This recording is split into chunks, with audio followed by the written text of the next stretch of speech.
Here I am, I come to do your will. It's a simple phrase that unites all the readings today, in which we celebrate the solemnity of the Annunciation of the Lord.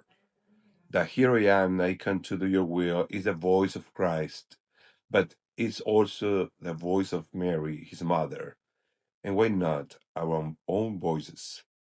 The Annunciation is not only about God speaking, it's also about someone responding. God had already spoken long before through Isaiah. He offered a sign to the king Ahaz. The virgin shall be with a child, and bear a son, and shall name him Emmanuel, which means God is with us. I don't know about you, but I haven't pondered this aspect before. I mean, the interval of time since then.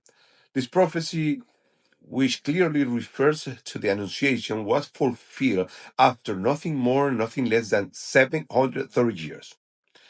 Generations came and went, empires rose and fell, but the promise remained. God was preparing something patiently, faithfully. And in that first moment with Ahaz, we see something important. Ahaz refuses the sign not in an open or aggressive way, but under the appearance of reverence. I will not ask, I will not tempt the Lord, he said. It sounds pious, but in reality, it resists what God is offering. God Himself inviting him to ask, but King Ahaz chooses not to respond. A kind of fear that keeps God at distance.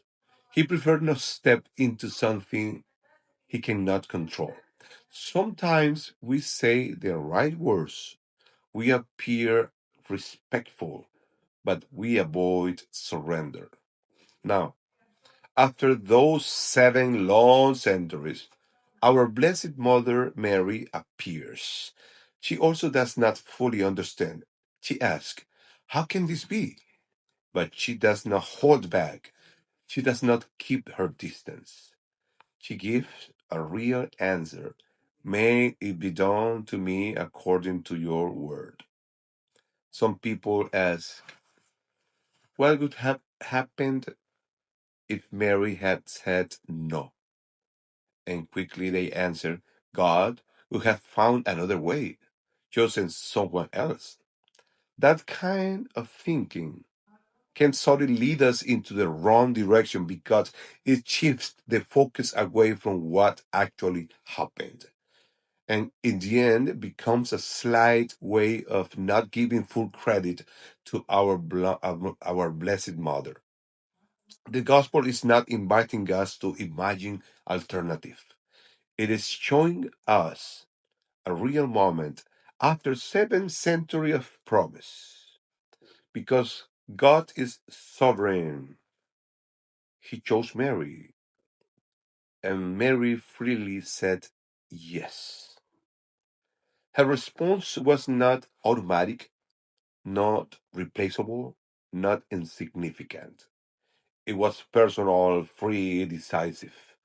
And because of that yes, she is not just part of the story.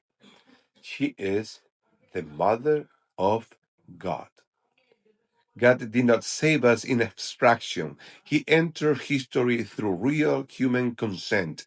We often wait for clarity, for certainty, for everything to make sense. But God comes quietly in something simple, perhaps inconvenient for some people. And the question is not, do I understand everything? The real question is, after all that God has been preparing in our life, will we keep a safe distance or we will say, yes, here I am. I come to do your will.